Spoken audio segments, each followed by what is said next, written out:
अस्सलाम वालेकुम, welcome to my channel Asha Shabiz cafe. This is Ayesha Shahbaz और आज मैं आपके लिए लेकर आई हूँ बहुत ही मज़े का yummy delicious creamy potato salad.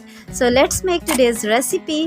तो पोटैटो सैलेड बनाने के लिए फ़र्स्ट ऑफ़ ऑल मैंने यहाँ ले लिए हैं 2 अंडे, 2 हार्ड बॉयल एग्स हैं ये, और इन्हें मैं कर रही हूँ मैश। अच्छे से हम लोगों ने इन्हें मैश कर लेना है।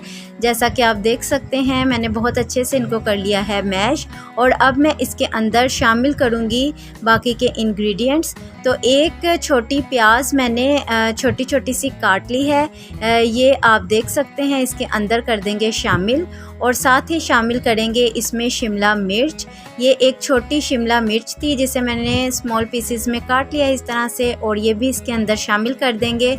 और इसके साथ इसमें मैं शामिल करूँगी थोड़ा सा सब्ज़ धनिया कटा हुआ। और अब डालूँगी इसमें हाफ़ कप तक मायोनेज़, 1 टेबलस्पून तक mustard paste, yellow mustard paste add कर दिया मैंने, और half tea spoon white vinegar यानी सफ़ेद सिरका, हाफ़ टी स्पून नमक, और 1/4 टीस्पून मैंने इसमें काली मिर्च पाउडर ऐड कर दिया है। और बहुत अच्छे से हम इसे कर लेंगे अब मिक्स। और अब बारी है इसमें पोटैटोज़ को ऐड करने की।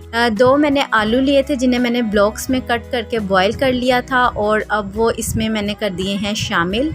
और अगेन मैंने मिक्स करने के बाद ये सैलेड जो है 1 घंटा फ्रिज में रखा था, और अब इसे सर्व करते हैं। ऊपर से पेपरिका पाउडर और थोड़ा सा सब्ज़ धनिया इस तरह से स्प्रिंकल कर देना है।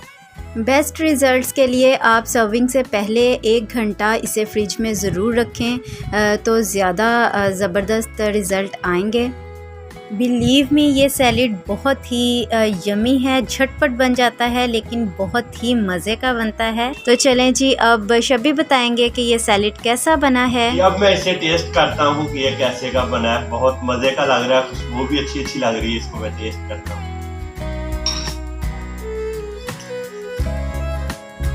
माशाल्लाह जी, बहुत ज़्यादा मज़े का। अब हम मिलेंगे एक और नई वीडियो के साथ। अल्लाह हाफिज़।